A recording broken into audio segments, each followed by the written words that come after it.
Don Ernesto no era hombre de sorpresas. Mucho menos de esas que llegaban en autos importados, con motores rugiendo más fuerte que los grillos del campo. Por eso, cuando el Honda Civic plateado se detuvo frente a su portón de madera crujiente, no salió a recibirlo. Se quedó observando desde el porche, sombrero de paja calado sobre los ojos, como quien intenta aplazar una cita con el pasado. Julián bajó primero. Llevaba una camisa azul marino con las mangas arremangadas hasta los codos y una mirada que parecía siempre en guerra con el mundo. No se saludaron. Solo se asintieron con la cabeza, como dos desconocidos demasiado educados para ignorarse. Mateo bajó después, arrastrando una mochila casi del tamaño de su cuerpo y con los ojos chispeando de curiosidad. Tenía 9 años, pero hablaba como si hubiera leído El Mundo 2 veces. Miró al abuelo, luego a la casa sencilla con alero, y susurró: ¿Aquí hay fantasmas? Ernesto soltó una risita apagada. Solo los que uno carga consigo. Julián no rió. Entregó la mochila del niño con un vuelvo en 2 semanas seco, sin espacio para conversación. Mateo entró curioso, absorbiendo los olores de madera vieja, tabaco y café recalentado. Ernesto tardó un poco en cerrar el portón, observando cómo su hijo se alejaba sin mirar atrás. En la pared de la sala, el retrato de una mujer sonreía amarillento por el tiempo. Doña Isabel, fallecida hacía casi 20 años. A su lado, un joven con una medalla en el pecho, Julián, a los 15 años, el día que ganó la Olimpiada de Matemáticas de la escuela. Mateo lo notó. ¿Ese es mi papá? Era. O tal vez aún lo es.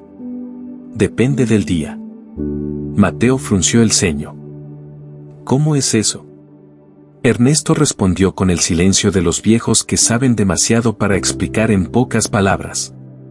Y Mateo, con la impaciencia de los nuevos, fue a explorar la casa. Al final de la tarde, después de una merienda de pan de queso y leche tibia, Ernesto sacó un cuaderno de tapa negra, garabateado y viejo. En él escribió una frase. Todo niño carga preguntas que los adultos fingen no oír. Mateo miró por encima del hombro. ¿Qué está escribiendo ahí? Un cuaderno de cosas que nunca tuve el valor de decir. ¿Como un diario? Como una disculpa larga.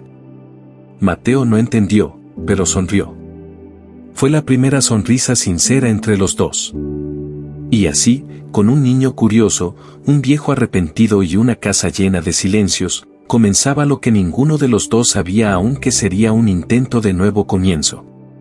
Los días siguientes se moldearon con pequeños rituales.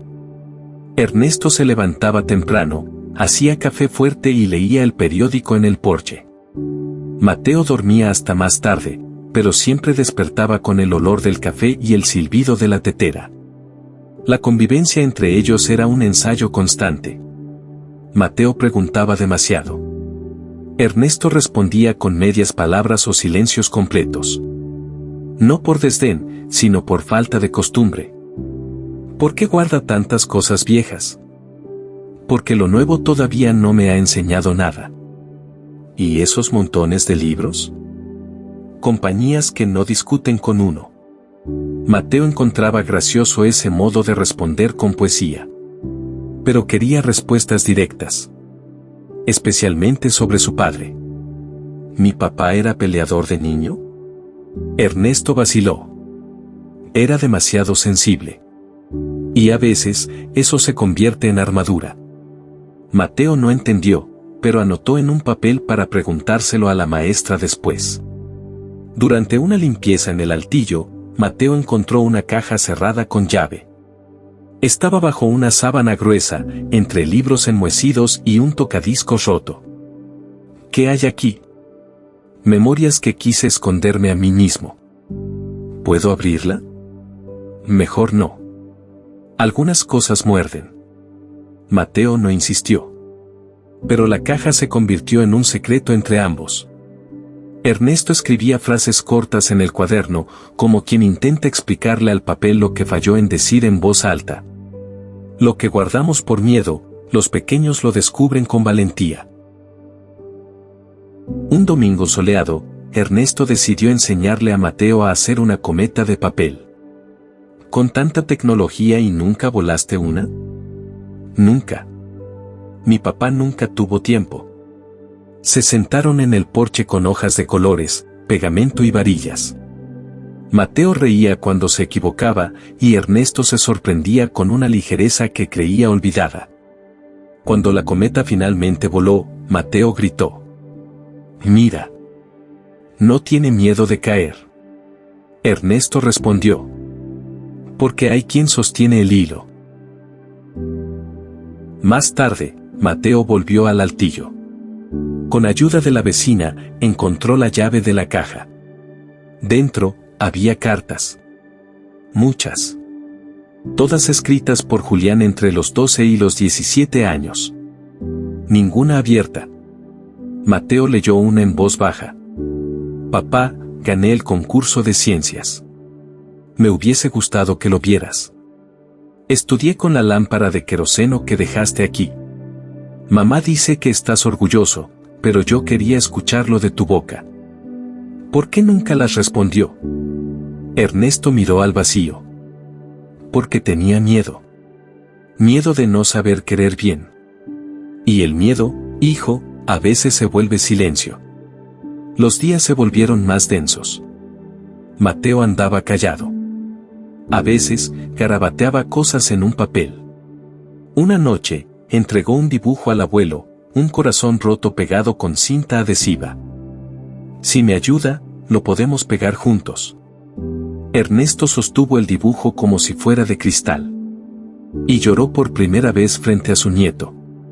Ese gesto abrió una grieta en el viejo. Comenzó a leer una carta por noche antes de dormir, como si fueran oraciones. Cada línea del hijo adolescente era un golpe y una súplica. Y él, al fin, respondía con el llanto que no cupo antes. El perdón es una carta que uno escribe sin saber si será leída. En el día 14, Julián volvió. Golpeó el portón, pero la madera ya estaba abierta. Entró y encontró a Mateo y Ernesto sentados uno al lado del otro, leyendo en voz alta una de las cartas. «Eso es mío». Mateo se levantó. «Es nuestro. Tú lo escribiste para el abuelo, pero él no supo leer en ese entonces. Ahora está intentando». Julián no sabía si estaba enojado o aliviado. Pero Ernesto se adelantó. «Fallé. Y no hay cómo borrarlo. Pero si me das una oportunidad de escuchar, tal vez aún podamos construir algo con eso». Mateo se interpuso entre los dos. «Si siguen callados, yo voy a crecer igual que ustedes». Silencio. Julián sacó una hoja del bolsillo. «Escribí esto ayer. No es una respuesta. Es un comienzo». Ernesto tomó el papel con las manos temblorosas. Y por primera vez en muchos años, padre e hijo se miraron sin rencor.